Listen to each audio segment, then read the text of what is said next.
Hello, and welcome to today's webcast, ECMO Strategies and Management for the Interdisciplinary and Multispecialty Team. Today's webcast is brought to you by the SCCM Physician Assistant Section. My name is Ash Seth, SCCM Physician Assistant Section Chair, Adjunct Faculty, NYIT PA Program, and Coordinator at Critical Care APP Services here at St. Francis Hospital, the Heart Center in Rosslyn, New York. I have no disclosures.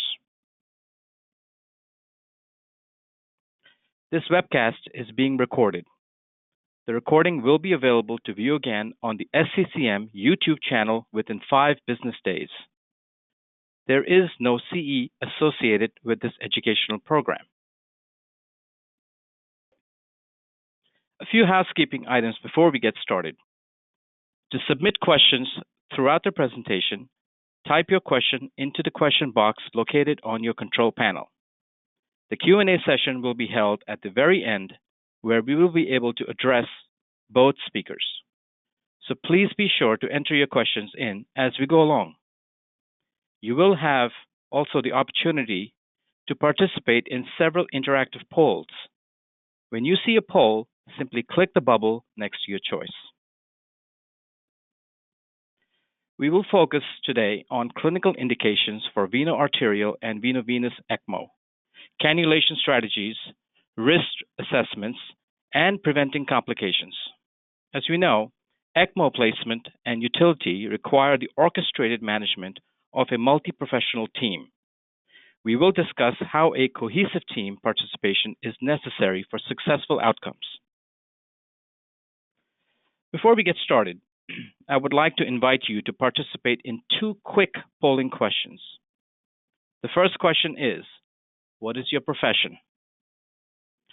Are you a physician, advanced practice provider, APP, an RN, perfusion, or respiratory therapy?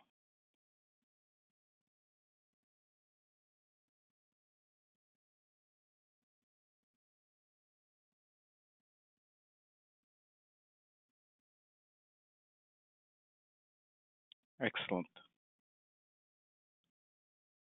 Thank you.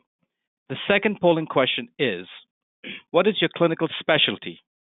Critical care, cardiothoracic surgery, emergency medicine, surgery, or internal medicine?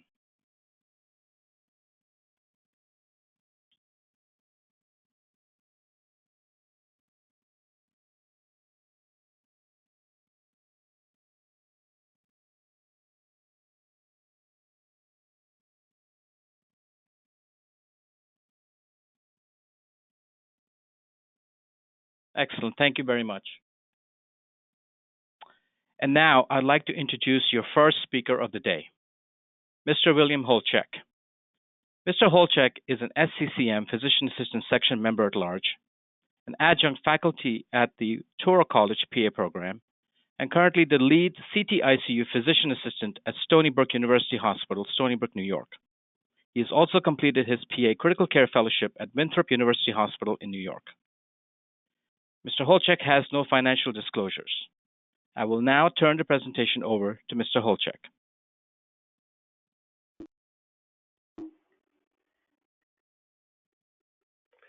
Thank you very much, Ash.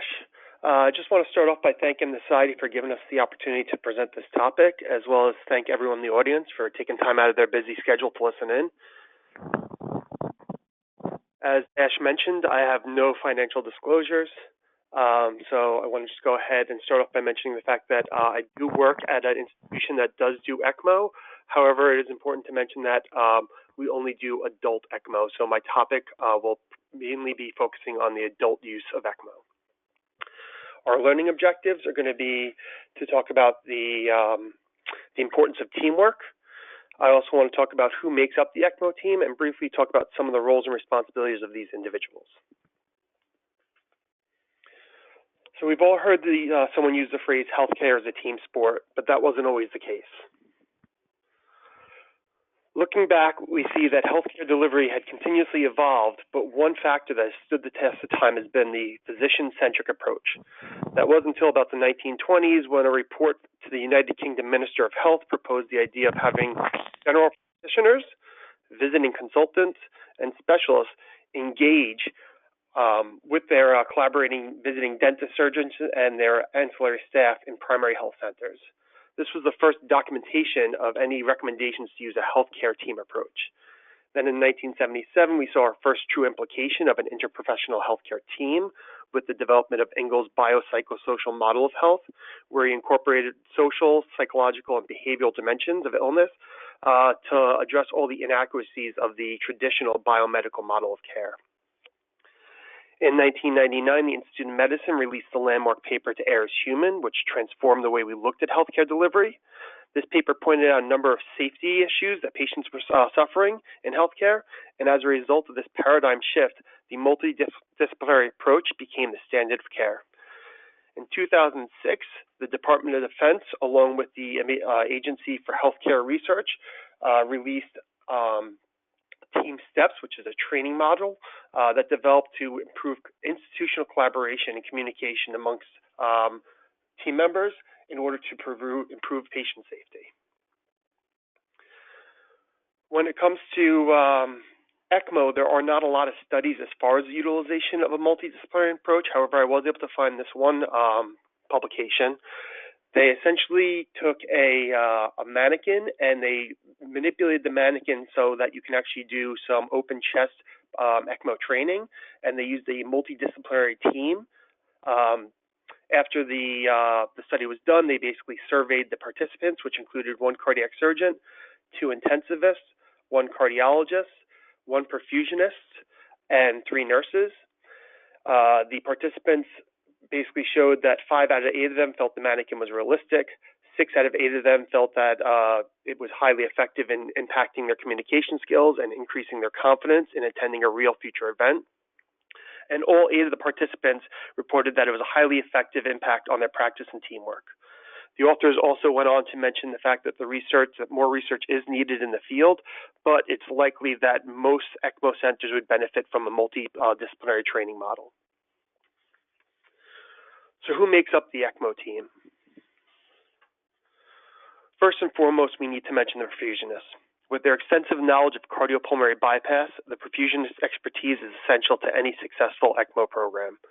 At our institution, our policy is that in order to initiate ECMO, the perfusionist must be at bedside.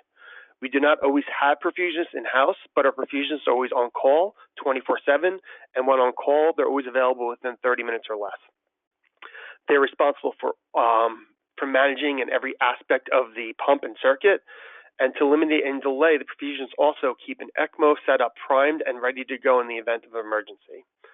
Another key role that the perfusionists have taken in our institution is they've actually gone on to educate the rest of the team on various aspects of ECMO to ensure that every team member maintains a minimal competency and understanding of the pump.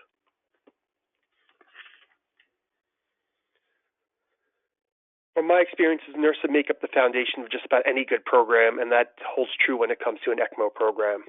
Without nursing, the whole team falls apart. At our institution, they are the eyes and ears of our team because they're always at the bedside, and you're usually the first to be able to identify any potential issues. We rely on them to notify the team when there are any changes in the patient's conditions or equipment. Because of this, they're the utmost importance that the nursing staff taking care of these ECMO patients not only be familiar, but also well-versed in the various components of the ECMO circuit, as well as the intricacies of evaluating an ECMO patient. This was an article that looked at the benefit of formalizing an ECMO team, and in the appendix, this is just a sample of some of the things that they showed that nursing was responsible for. At our institution, we've created a similar checklist for the nurses for their responsibility for every shift and every single time an ECMO patient goes through transport. That includes assessing a power source, assuring that the batteries are charging, assessing the gas lines are adequate, looking at the sweep and the FiO2 and making sure they're on the proper settings, making sure the standby oxygen tank is full, assuring that the heat exchanger is attached and plugged in, cannulation sites are secured, making sure the flows and pressures are appropriate, The alarms and flow parameters are all set. They also need to check the post-oxygenator gas during each shift change. They're also responsible for our brain saturation monitors, as well as the limb saturation monitors. Is the ventilator on and attached? And what's the heparin plan for this patient? As you can imagine, this is very overwhelming, and add to that the usual responsibilities of a bedside ICU nurse. So we've elected at our institution to actually make our ECMO patients a 2-to-1 nurse-to-patient ratio to ensure the best and adequate care of these patients to ensure patient safety. Our ICU team also has physician assistants in-house 24/7 and around-the-clock coverage. The physician assistant is usually the first to assess any potential ECMO consults, especially in off hours when surgeons are not in-house and immediately available. Because of this, we have to be able to quickly and accurately obtain a pertinent history so we can present our patients to the attending and present whether or not this is actually a case. If the patients meet criteria, the on-call team is called in, and while we're waiting for the on-call team to arrive, our ICU nurse brings a primed circuit to the patient's bedside, and the PA assesses and starts to obtain both central and arterial access. By the time the team arrives, ideally our pump is at bedside, and we have catheters in place ready for wires to be floated and cannulas to be exchanged over those wires. Another key role that the PAs have played in our institution is providing continuity of care for the ECMO patient. We round with intensivists during the day to formulate a plan, continually communicate with the attending surgeons. We're directly speaking to the consultants that are coming by to the service for our patients, as well as always available for our nursing staff if there's any issues that need to be addressed. On top of that, we're also communicating with the families on a daily basis to ensure that they have the most up-to-date information on their loved ones' conditions. When it comes to pharmacy, this could be a lecture to itself. In fact, if you're interested, 2 years ago, the Society of Critical Care Medicine Annual Congress, Amy Ziver, a critical care pharmacist for New York Presbyterian, actually did a topic on the pharmacokinetics of ECMO. A few things I would like to point out is that when it comes to pharmacokinetics in ECMO, there's limited data. We do know, however, that critically ill patients have alterations in drug delivery. Then you add on to that the cannula is made up of polyvinyl chloride tubing, have the ability to sequester any lipophilic drugs such as propofol or Precedex. And then there's also a dilutional effect of priming the circuit, which also has an effect on the drug delivery. So any type of dosing becomes somewhat of a guessing game for clinicians. With medications you titrate to effect like pressors or sedatives where there's a RAS goal, it makes it a little bit easier. But when it comes to medications like antibiotics, it becomes much trickier. Underdosing can lead to drug resistance, and overdosing can lead to toxicity along with increased morbidity and mortality. Because of this, we utilize our pharmacists as well as our infectious disease pharmacist specialists as whenever possible, whenever prescribing medications, especially antibiotics.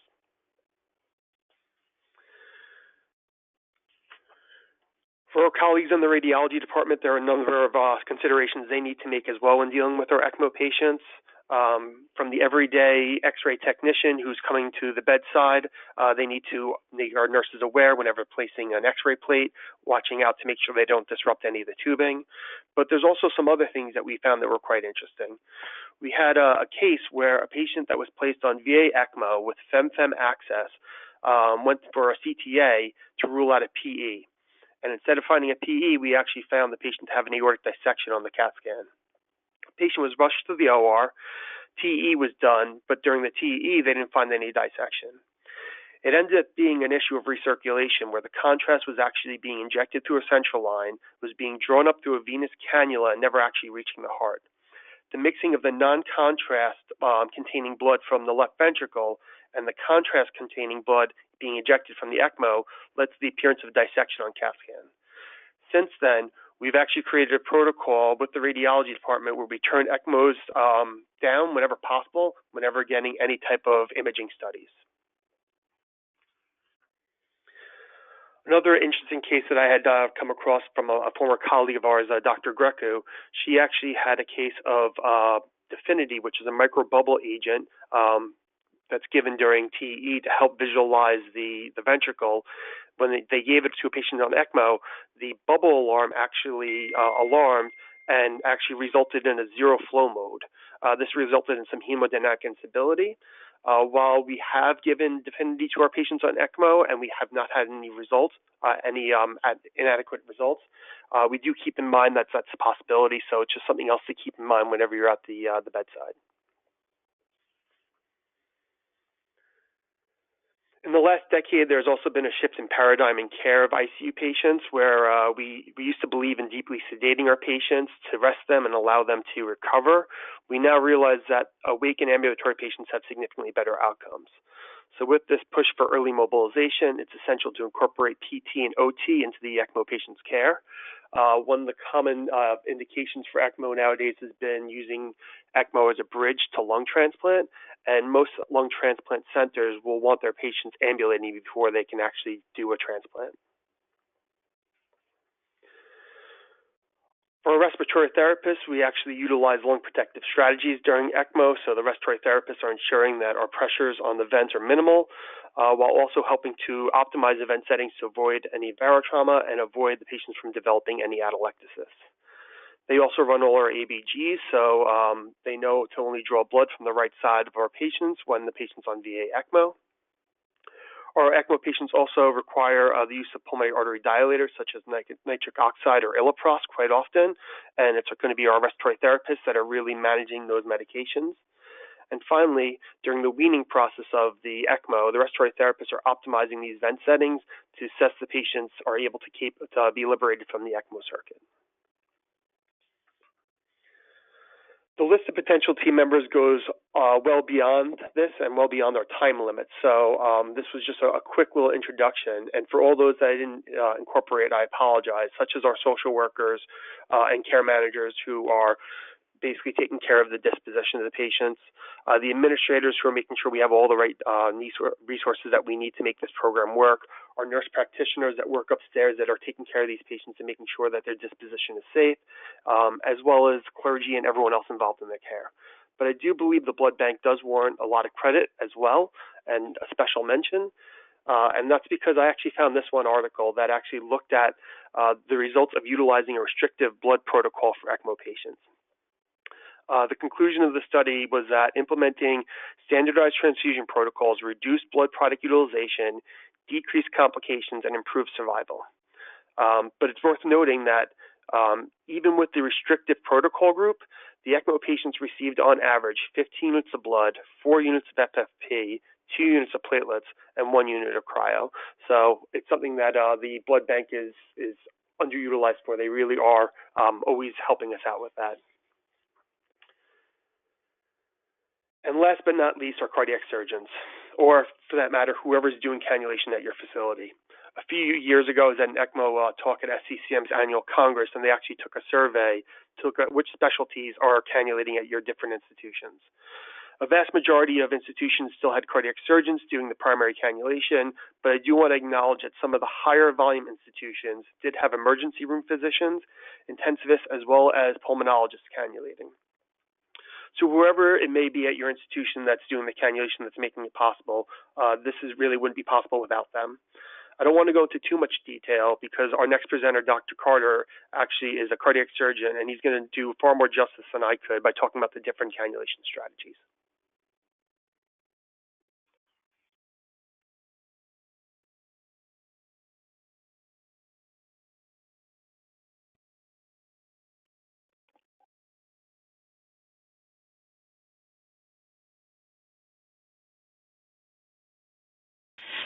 Thank you very much, Will. Our second speaker today is Dr. Timothy Carter. Dr. Carter attended medical school at the State University of New York Downstate Medical Center in Brooklyn, New York.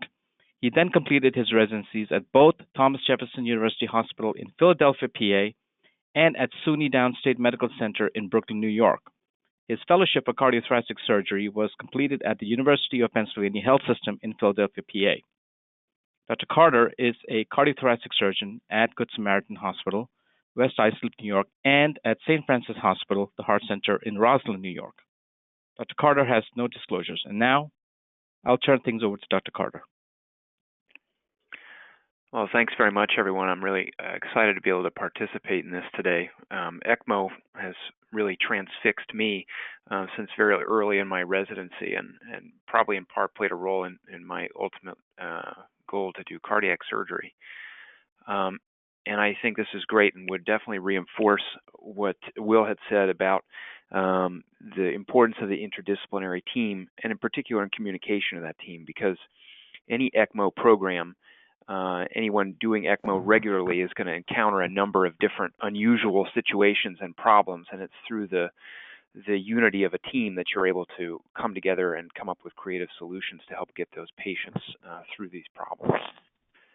So I'd like to start out just by reviewing some of the basics of cannulation for non-surgeons or people who aren't typically placing cannulas, so that we can all be on the same page in understanding cannula selection, when, how, and why to cannulate people in different ways.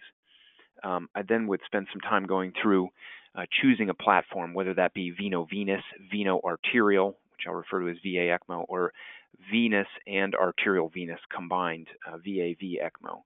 I'll talk a little bit about north-south syndrome, also known as Harlequin syndrome, some of the associated hemodynamic concerns, and then look at cannulation strategies within these platforms for Veno-Venous, Veno-Arterial, some of those advantages, disadvantages, and some of the specific complications to look out for.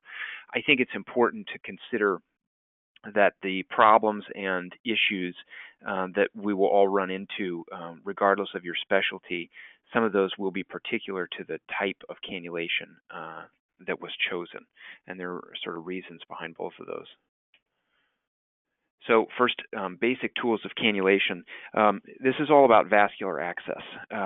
Most of this is done now through Seldinger technique, through percutaneous means. Occasionally surgical cut down is required depending on the patient, some of the disease processes, what the method of cannulation is going to be if you're cannulating the axillary artery or femoral artery, different approaches. Once access is obtained, serial dilators are passed, again in Seldinger's technique, to dilate up the tract. Cannulas are placed. What I have pictured here on the right of the screen is an arterial cannula that we use. There's a number of other different ones. They range from about 14 French up to about 18 French. Reasons to choose small, reasons to choose large, which we'll talk about a little bit. The cannulas are then connected to the circuit, the wet connection, to make sure there's no air. Veno-Venous can tolerate a little bit of air in the line, but Veno-Arterial certainly cannot, as those bubbles are going to be sent directly to the brain, to the vital organs. Cannulas, we'll go through a little bit more, and then those are secured. So as I said, the arterial cannulas over there on the right side of the screen. This is a basic venous cannula. There's a number of different venous cannulas. These are adapted from minimally invasive cardiac surgery techniques a lot of the time, and also for femoral cannulation during bypass. So as you can see at the tip of the cannula on the left side of the screen, that's going to sit in the superior vena cava. Those holes where you see that white hashes at the tip of the cannula are sitting inside the heart itself, down running along the cava into the IVC and then draining the liver. Cannula size is not everything. Big cannula, too big for the patient, will stick to the walls and you won't get good venous drainage. Too small a cannula and you won't be able to flow high enough. So it's about the right cannula. And you can see most of these come with a kit, which includes dilators and a wire.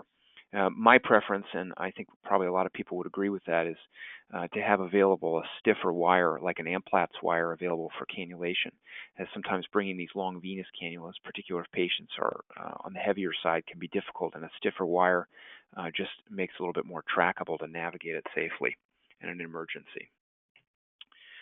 Next, as far as venous cannulas, when we talk about Veno-Venous ECMO, there's two approaches. One could be a two cannula solution with an IJ cannula for outflow from the pump. That's oxygenated blood returning through the SVC. Could also be through the groin, and of course the same venous cannula we talked about. And that's on the left side of the screen there. You see just the venous cannula. On the right side of the screen, that's the Avalon cannula, which is popular obviously in Veno-Venous ECMO, which is nice in that it's placed in the internal jugular vein, again over Seldinger's technique, and provides both inflow and outflow to the pump.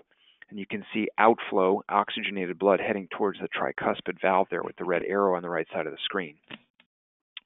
In doing that, that cannula needs to be placed under either transesophageal echo or fluoroscopic guidance.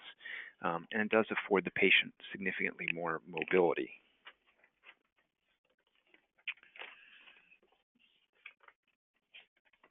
So next, talking about platform selection. So the primary decisions, what is the primary driver of this patient's condition? Is it respiratory failure, cardiogenic shock? Is it multi-system organ failure? Are they on vasopressors? What associated organ dysfunction does this patient have as a result? Do they have a shock liver? What means of mechanical support or pharmacologic support is being used to support the patient's hemodynamics?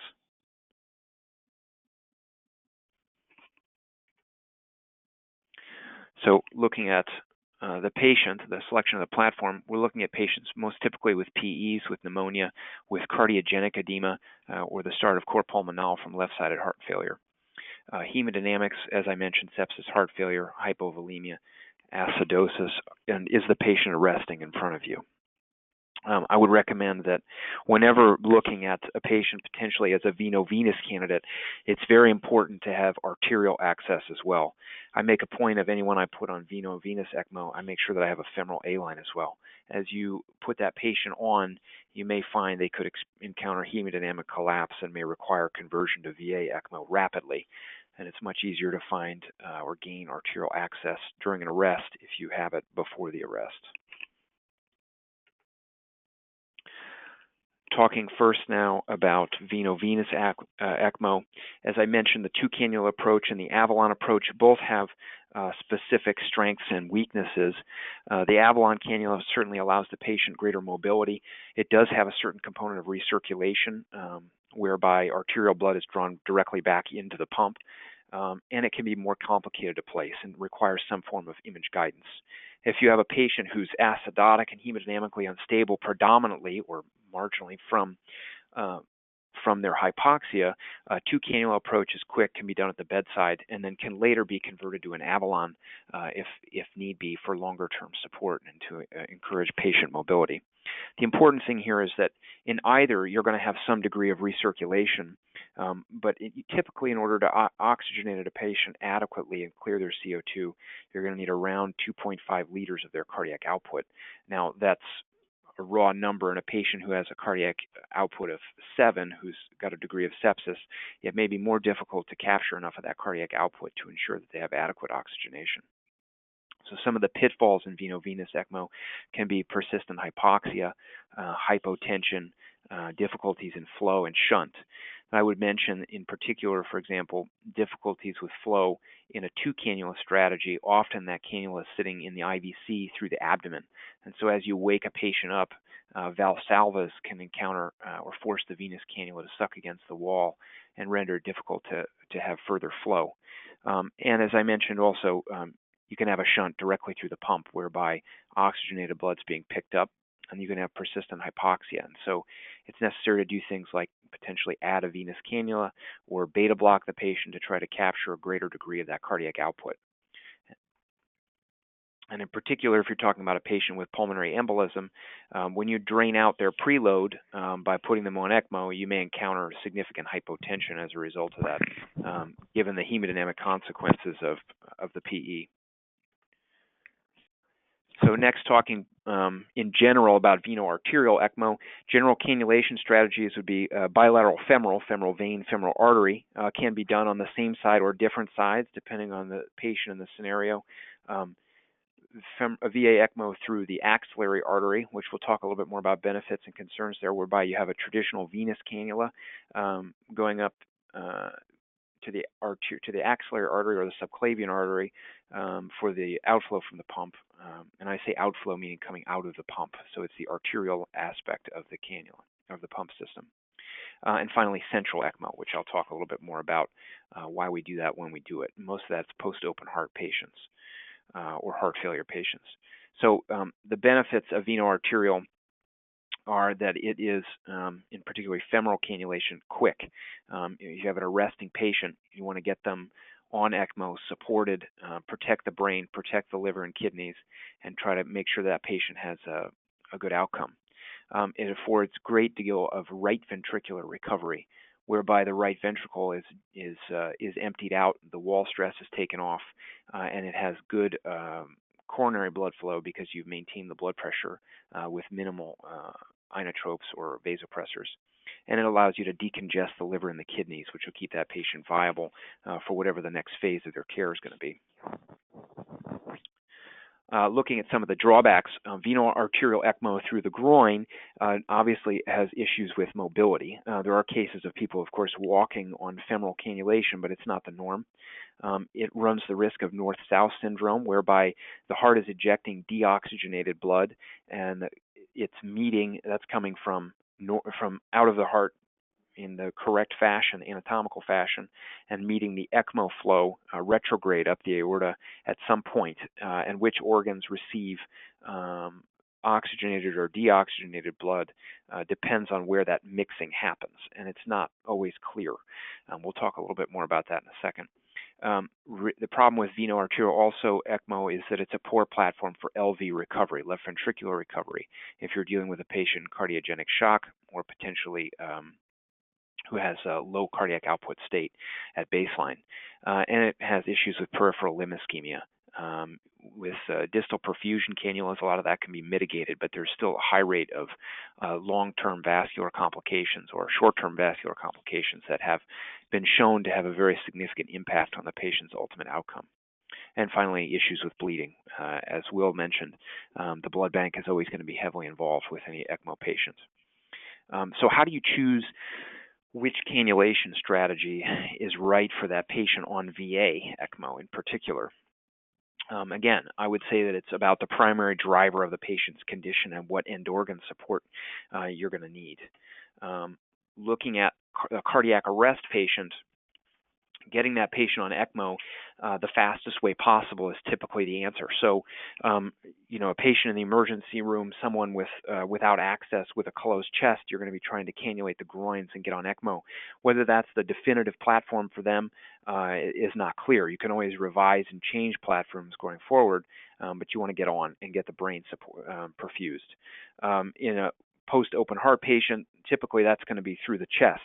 If you don't have femoral arterial access or femoral venous access, and now sort of the modern CPR and the cardiac ICU favors early opening of the chest, and central cannulation, in my experience, my practice, I've found to be a better choice for a post-cardiotomy shock patient. Again, I was stressing the need for left ventricular recovery. Whether this is a post-STEMI patient in cardiogenic shock or post-cardiotomy patient, it's important to consider the concept of ventricle unloading, which I'll talk a little bit more about. And looking at preserved or marginally preserved heart function. Is this patient who had respiratory failure now in a degree of pump failure, of cardiogenic shock, or kidney failure as a result of their hypoxia? And if they've maintained a good degree of heart function, you may find that pure respiratory patient is difficult to handle on VA ECMO if you choose a VA ECMO route, because they're high likelihood for north-southing. Cannulation strategies for the peri-arrest patient. I would stress, if you have a patient who you think is a candidate for ECMO, who's high likelihood of arresting, or who you're considering might have a problem, line them early. I know it's not ideal to have lines in the groin, arterial or venous access there, but if you think overnight in the middle of the night that patient's likely to give you trouble, it's not a bad idea to consider placing femoral and venous single lumen catheters to have placeholders so you can get on quickly. For those who are at the bedside before whoever's going to be cannulating the patient, get access. If you can do that in a stable patient, ultrasound guidance obviously is preferred, and someone who's not arresting. You can have a much different outcome if you're able to put your arterial cannula in the common femoral artery as opposed to down in the superficial femoral artery in terms of leg complications, and then the necessary cut down to fix that problem later. Whoever's fixing the leg will thank you. You may consider that you want to get on right away, and you may end up cannulating that patient later, and likely placing some sort of distal limb perfusion cannula, and that's a catheter placed, for those who don't cannulate much, a catheter placed in the superficial femoral artery of the ipsilateral leg for arterial cannulation, so that limb gets adequate perfusion as given, depending on the patient's femoral arterial size, you may not flow around the cannula enough to perfuse that leg. So addressing a little bit the need for LV recovery, and I think this is important to spend a little time on, especially as the Impella has taken off and done a lot of good things for patients in terms of recovering a left ventricle either after a big STEMI or as someone in cardiogenic shock. And I think part of the reason for that, and I think a lot of people dealing with heart failure would say that, femoral cannulation for VA ECMO is just a really not a great choice for recovering a threatened left ventricle. We've known from the cath lab that the elevation of LV-EDP can worsen the degree of an infarct. And by putting someone on peripheral VA ECMO, you're essentially increasing the wall stress on that ventricle because you're sending up the afterload significantly. You can have failure to eject, whereby the left ventricle dilates, worsens that problem. You can even have thrombus form in the left ventricle if that's an issue. And it can result in further back pressure in the lungs that can give you pulmonary hemorrhage. For that reason, for my patients, or anybody I'm taking care of with post-cardiotomy, I would favor central cannulation, whereby the arterial cannula is placed in the ascending aorta, venous cannula either through the groin or through the open chest, much like we're on bypass in the operating room, because it takes the strain off the left ventricle and still provides good RV rest. LV venting is a consideration here as well, whether that's a surgical vent through the apex or through the right superior pulmonary vein, much easier with an open chest. But also, can have complications. I've seen and heard of patients with a vent across who've had thrombus form. Anecdotally, I would recommend higher or more aggressive anticoagulation in that patient. And the need to flash the vent to ensure that there's no stasis. And we'll look a little bit at how the cannulas are going to be aligned in that. And finally, Impella. ECPella, as it's called, or Impella-assisted ECMO, whereby a patient who's femorally cannulated will have an Impella placed to vent the left ventricle and reduce some of these complications. I think it's a good platform. It has for the right patient, and you have to remember that you may be, again, having leg ischemia in the limb that has the Impella for the long term as well, and give consideration to sending another distal limb perfusion cannula over to that other contralateral groin where the Impella is. And then I think it's important to consider for these LV recovery patients is what comes next. So you have a patient who has a degree of cardiogenic shock who's in your CCU or your MICU. Where are they going after ECMO? ECMO is a bridge, but it's got to be a bridge to somewhere, whether that's recovery, to LVAD or to transplant, or to hospice, if that's the case. Depending on a lot of the issues with your patient, whether their age is, if they're too old for transplant, if they have too many comorbidities or not adequate VAD candidates, how long are they going to have to wait to get a VAD? Will they make it that long on ECMO? And if they're a bridge to recovery, what are their comorbidities going in? What is the likelihood? And I think it's important here to be really very upfront with the family of the patient and with the whole care team as to, what the goals are going to be and how we can get this patient to a good quality of life afterwards. The next slide is really addressing what I was talking about before, which is the LV stress.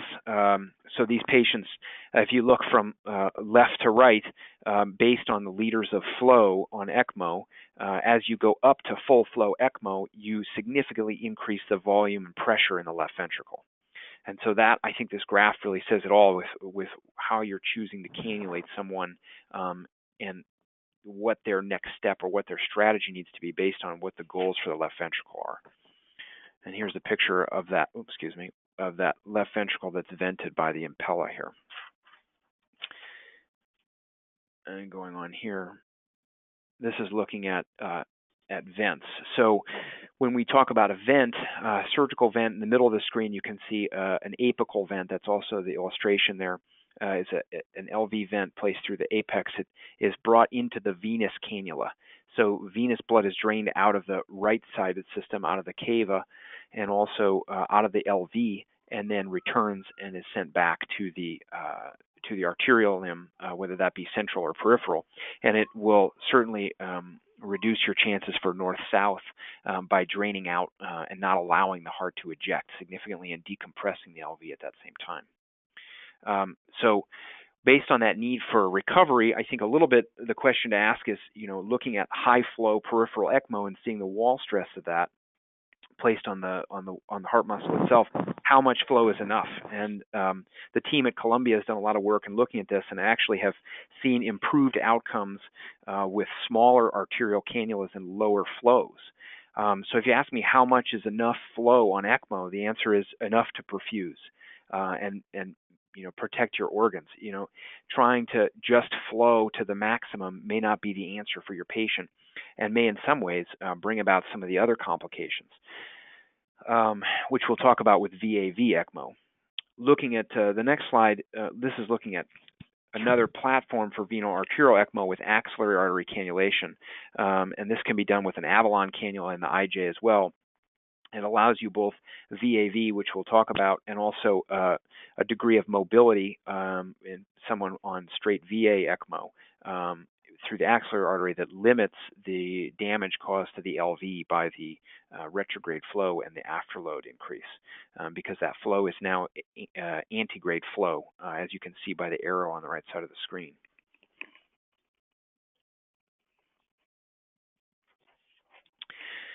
The next slide is talking again about north-south syndrome. As you can see in the red and the blue, it's called a lot of different things, whether that be harlequin, north-south, mixing cloud. At some point, you're going to have a mix of ejected blood and ECMO blood. And what the pressure is in the aorta and how much is ejected will determine the pulsatility on your arterial line and also what organs are seeing what blood. So if you have damaged lungs, whether that's pre-existing or secondary to high LVEDPs and pulmonary hemorrhage from being on high flow peripheral ECMO, you're going to need to consider another strategy. And this is where the importance of that right-sided brachial or radial A line is important, because you need to see what blood is going up the innominate artery and therefore to the brain. And that's notwithstanding that the coronaries themselves can't be as well hypoxic from the blood ejecting. We aren't able to sample that blood, so we need to look carefully at that right radial PO2 to know. And that's something important for anybody taking care of these patients, is to know if you're on VA, you need a right radial A line. And as I mentioned, what is going to be your next strategy if you're having this problem? And I'd say that probably the way out of that most commonly people would recommend is whether you're venting or considering VAV ECMO, which I'll just touch on briefly, which is essentially draining out from the venous system and returning blood, oxygenated blood, both to the arterial, as you can see through the femoral artery in the groin, and also into the venous system, meaning that blood that travels through the heart will be through the lung circuit will be pre-oxygenated, and so the heart will eject oxygenated blood. And then what I've done personally is tweaked the flow, whether through partial clamping the arterial or the venous oxygenated blood, how much you need, whether you need more veno-venous or more veno-arterial ECMO support, and what's it doing to your LVEDP at the same time. Some adjuncts to VA ECMO, as I mentioned, the distal limb, whether that be for the arterial or the impella. Most folks are using oximetry pads on the extremities now, as well as on the brain. I think this is a huge multidisciplinary point. A discussion needs to be had when the patient's initially cannulated. What are we going to accept? What rate of change are we going to look for that's going to sound the alarm that this patient may have an ischemic limb or potentially be having low oxygenated blood being ejected into the brain? So that needs to be important. Some centers choose to place distal limb perfusion de facto, and others will look at the oximetry and make a decision whether or not that patient's going to need distal limb perfusion in that leg. My preference is generally to just place it. And then, if you're talking about an ischemic limb or a patient who's been in a shock state and is suddenly reperfused, everyone in the team from nursing to physical therapy to the advanced practice practitioners and the surgeons need to be aware of the possibility for compartment syndrome and have a very aggressive approach to dealing with that. Because, as I said, the limb ischemic complications have a significant impact on survival. And then, of course, I think no conversation will be complete without mention of the need for continuous renal replacement therapy. Our preference here is to, when able, splice the CRRT circuit directly into the pump, which sort of limits the risk to a degree of air being drawn in by the venous cannulas on ECMO when it's accessed through the IJ. Some of the issues with CRRT flow, whereby the cannulas are sucking against the wall, or the CRRT catheters, the temporary dialysis catheters being sucked against the wall. And our platform of choice, and there are other ways to do this, is to have the inflow and outflow from the CRRT come in between the pump and the oxygenator to limit the micro bubbles that are able to travel directly into the patient and yet still have good flows on CRRT. So, this has just been sort of a basic overview of what is a very complicated and exciting and fun topic to talk about. We were able to really save a lot of patients that, as you all know, who would otherwise not make it through their pathology.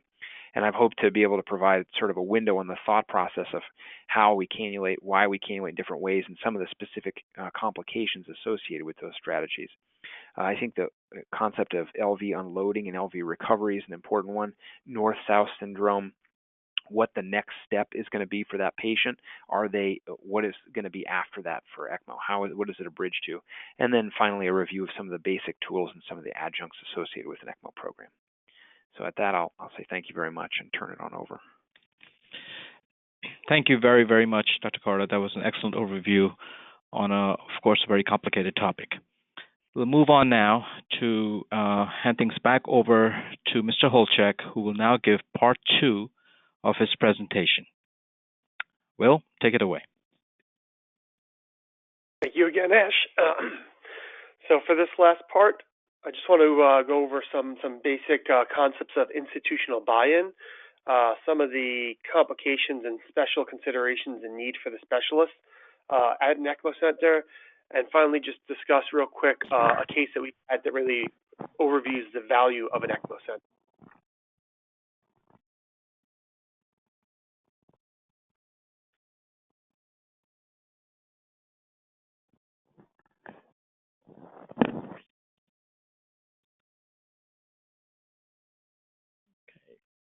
Sorry, the slides aren't moving quite yet. But before we start talking about institutional buy-in, I did want to do a quick little poll. And I just want to see, at your individual institutions, how many ECMOs were each one of you seeing per year? Were you seeing 1 to 2 ECMOs per year, 3 to 9 ECMO per year, 10 or more ECMOs per year, or does your center currently not do ECMO? I'll give you guys a couple seconds to respond.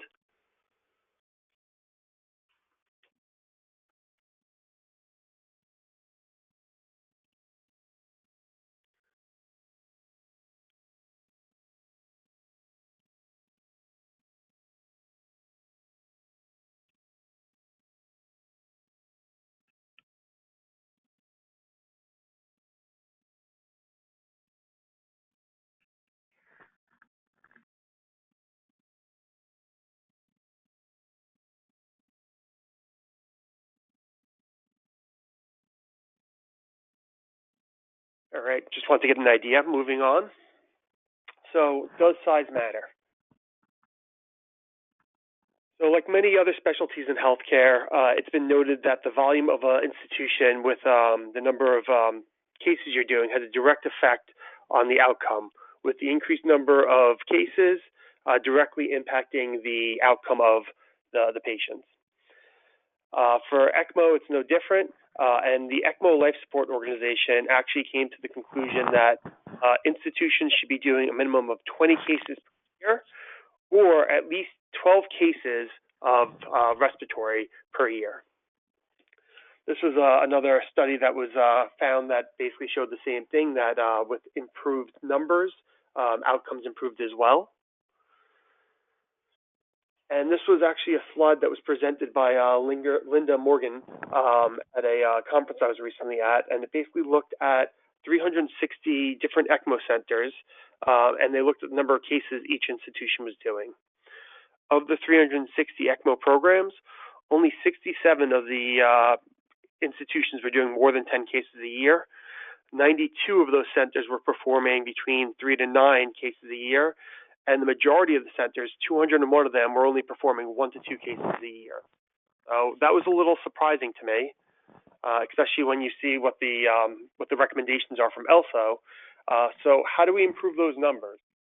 Well, we need institutional buy-in, and that really comes from your surgeons going out and educating their colleagues and basically explaining that we have this technology and how it can help them out. So talking to the emergency room physicians, talking to the rapid response team, talking to the cardiologists and the pulmonologists, as well as the intensivists in the various different ICUs, to make sure that they're going to consult us for these potential ECMO cases. Not only consult us, but consult us early.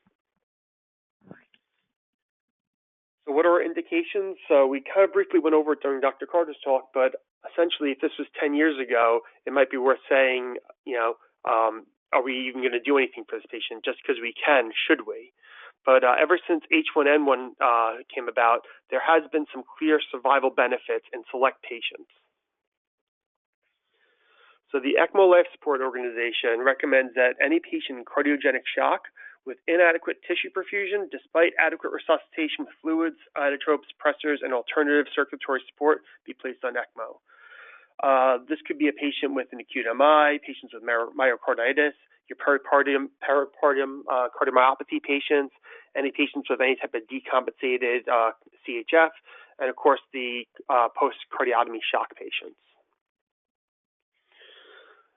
The ECMO Life Support Organization also recommends that any patient with hypoxic respiratory failure with a 50% risk of mortality be considered for ECMO, and for a patient with an 80% risk of mortality that they be placed on ECMO. Other potential candidates include patients that include massive pulmonary embolism, patients requiring CPR, which we will go through. We went over eCPR briefly, bridge therapy for lung transplants. There's even some thoughts in use in sepsis and bridging in high-risk procedures.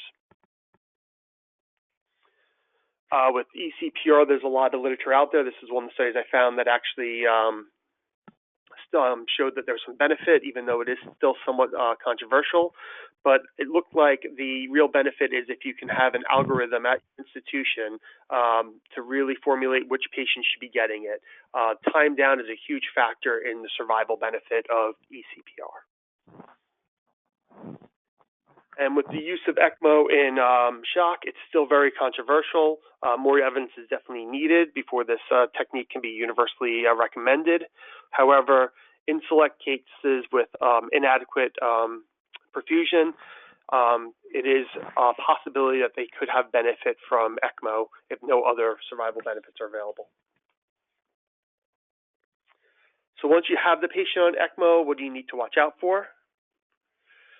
So essentially, you need to watch all the organ systems because anything is possible. And like Murphy's Law says, anything that can go wrong will go wrong. So with our vascular surgery colleagues, we really need to be assessing the access sites of these patients. When we go to the bedside, we actually are using ultrasound when possible, and we're actually measuring out the size of the vessel. And the diameter in millimeters of the vessel on ultrasound, the rule of thumb is that you can fit a French about 3 times that size in the vessel. But even with these considerations, you can still have iatrogenic injury to the vessel. This chart just shows a comparison of the different size percutaneous devices. At the right, we could see our ECMO. It can go anywhere from an 18 to a 21 French inflow cannula to a 15 to 22 French outflow cannula. And just for comparison, our balloon pumps are anywhere from a 7 to 9 French. The blue dots give us a visual cue as to how big these cannulas really are. So typically a central line somewhere around a 7 French. And again, when we're cannulating with ECMO, we can be going up to a 22 French. So clearly we can be causing a lot of damage with this. Again, which is why it's really important to have vascular surgery available at your institution. Hematology, very similar to pharmacokinetics, really does warrant its own conversation, its own talk. But in order to keep this brief, I did want to just bring up that there really is no true consensus when it comes to anticoagulation. Some institutions aren't using it. Most institutions are. But even the institutions that are using it, there's no consensus over what the goal PTT should be. This was one study that actually surveyed different institutions, and they found institutions for a minimum ACT were ranging anywhere from 140 up to 220, and for a maximum ACT, the institutions responded anywhere from 170 up to 240. Neurology is another important consideration. According to the ELSO registry, approximately 15% of patients who receive VA ECMO develop neurologic complications. This registry actually looked at 4,522 adult patients with VA ECMO from 1992 to 2013. Of those, 7.9% had brain death, 3.6% had cerebral infarctions, 1.8% developed seizures, and another 1.8% went on to have cerebral hemorrhage. And when it comes to brain death, it itself has its own topic of how do we manage these patients and how do we go about this. So having your neurologist involved is really going to be key, because before brain death can be declared on these patients, you need to correct any metabolic derangements, which any critically ill patient will have derangements, but then add into the ECMO side of things, it will be much worse. They also have to reverse any hypothermia. So these patients sometimes are a little bit cooler because we have the ability to keep them cool, especially after an arrest. And then the use of an apnea test, which is pretty much standard for most places to declare brain death. However, with an ECMO patient, it becomes much more challenging because your ECMO circuit itself will actually remove CO2. So there have been some proposed ways to go about doing an apnea test. However, there's no standardized way. So your institution really needs to get together with your neurologist to decide how you will go about declaring brain death on these patients.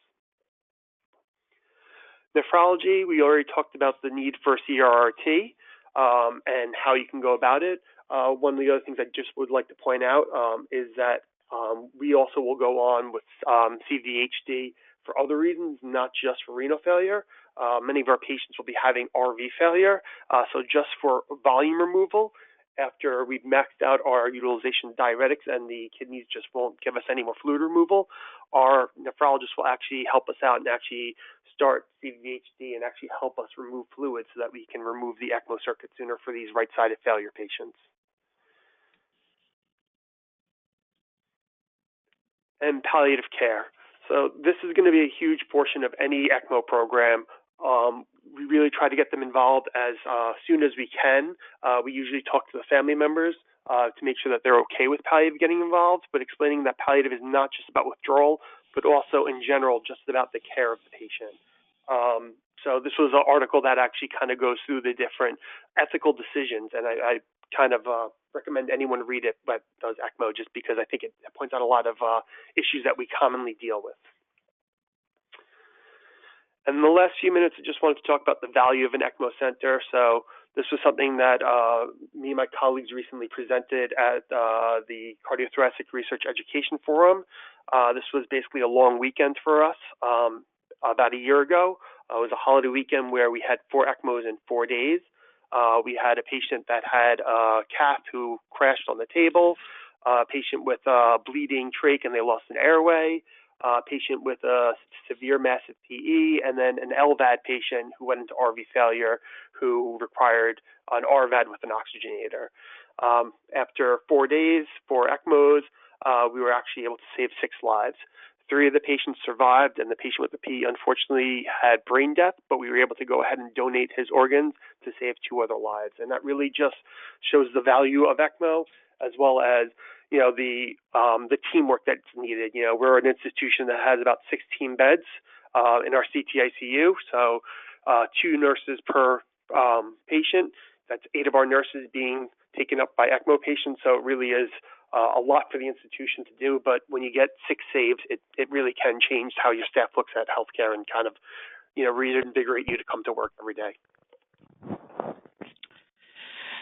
Excellent. Thank you so much, Will, for that very thorough presentation. And at this point, I'd like to open up a little bit of time here for some brief questions, and we do have a few questions here. The first couple of questions I would like to just kind of mention is from 2 intensivists, and both of them, the questions are regarding onboarding and experience in terms of how do the intensivists get experience. For example, one of the questions are, as one of these physicians, I would like to know what you would recommend for preparation for a skilled critical care medicine physician to go from limited to no experience with ECMO to being competent with ECMO management, and also how many patients would be appropriate to maintain competency with the provisions of ECMO.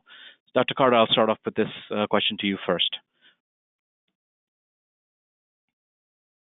Well, I think a little bit depends on whether or not ECMO is being done at that person's center. I mean, I think the best way to, if it's being done at the center itself, but that physician's not involved, would be to sort of ingratiate yourself to the team and go and watch and see what's going on and get a sense of things, of how decisions are being made, and try to get some exposure there.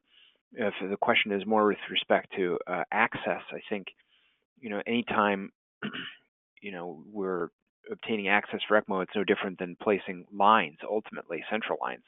So if you're skilled with ultrasound or, can refine those abilities, that is certainly a way to prepare for ECMO if it's about cannulation. Excellent. Thank you very much. Will, I know in your facility you probably deal with intensivist support in your unit. Any different onboarding provisions that you provide? Very briefly, please. We actually have intensivists as well. They're anesthesiologists by training. They all came from institutions that utilized ECMO, so they came onboarded already. With that being said, I know that the ECMO Life Support Organization does have some recommendations out there on their website for the minimal competencies of different staff members. So I think it's worth looking at that if you don't have a policy at your institution. Excellent. Thank you very much. Next question is actually, I think Dr. Carter, you were discussing this earlier. What's your comment regarding the new guidelines for ECMO reimbursement by CMS? That's funny. That comes up already.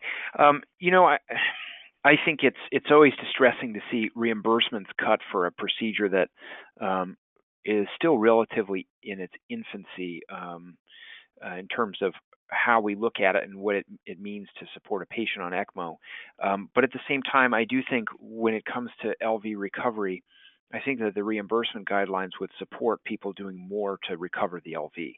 So being more aggressive with LV venting, with whether that be surgical or by Impella, more aggressive with alternative cannulation strategies. Those things still have full support when it comes to reimbursement, but it certainly will change a little bit the dynamic and maybe in the right direction with us being a little bit restrictive in terms of who gets ECMO. Excellent. Thank you very much. And I just want to piggyback on another question from our nursing staff as to how many patients, ECMO patients, are at your facility and your staffing ratios as well in terms of nursing. I believe that we are, I know we are 1-to-1. I believe, Ash, you may be able to answer that better than I can. And as a system, I'm going to say we're probably in that meeting those minimums or a little over with respect to how much ECMO is done. Excellent.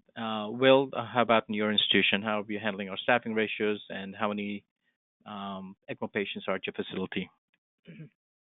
So again, we have a 2-to-1 nursing ratio, but a big part of that is because our nursing staff really takes on a lot of the responsibilities that the perfusionists at other institutions may be doing, just because we don't have perfusionists available 24/7. With that being said, the perfusionists have taken a great job of basically educating our nurses on how to do a lot of these routine things when they're not in-house. And this also gives us the ability to kind of move the patient, make sure all the drugs are correct. With all the blood, you always have to have 2 nurses double check it, so you don't have to pull a nurse from another patient in order to check the blood. So it's actually worked out quite well at our institution. And we're at the point where we're doing between 30 and 40 cases a year at this point. Excellent. Thank you very much. I think we have a couple more minutes here. Dr. Carter, I'm just going to focus this question on you, more technical question here again. In terms of risk of clot formation with clamping arterial or venous lines in a VAV hybrid ECMO, do you drive the anticoagulation up? Again, as Will mentioned, there's really no golden answer for this. In anybody who has an LV vent or who I've partially clamped a line, I do tend to run a little bit higher PTT goals. As long as the patient can tolerate that, I probably would shoot for a PTT north of 50 or even 60 if they have an LV vent. And I think it's important to occasionally flash the vent, meaning clamp and unclamp it, and make sure that LV is drained out. And watching for clot. As far as partially clamping the venous return limb on VAV ECMO, I think that the flow is significant enough in that case that you really probably don't need much more in the way of anticoagulation. As many people would tell you, running someone on VV ECMO without anticoagulation for the first 24 hours is certainly not uncommon or not unheard of anyway. Thank you very much. I'll just wrap up a couple more questions here from our colleagues here. Let's see. Respiratory therapy was curious if the respiratory therapists run the pump at your facility. I see apparently at this particular facility the RTs run the pump, and we have just started to bring some nursing staff in. Who runs the pump at your facility, Will? So again, we currently do not have our respiratory running the pump, but I have been to a handful of ECMO lectures where they do have respiratory primarily doing that. At our institution, again, it's the perfusionists that are initiating it. They're really taking charge with most of the changes, but because they're not constantly in-house, then it's really our nurses that are taking over after they're during the off hours. And when we discharge patients from our institutions, what does that consist of? What's the follow-up when we discharge patients, Dr. Carter?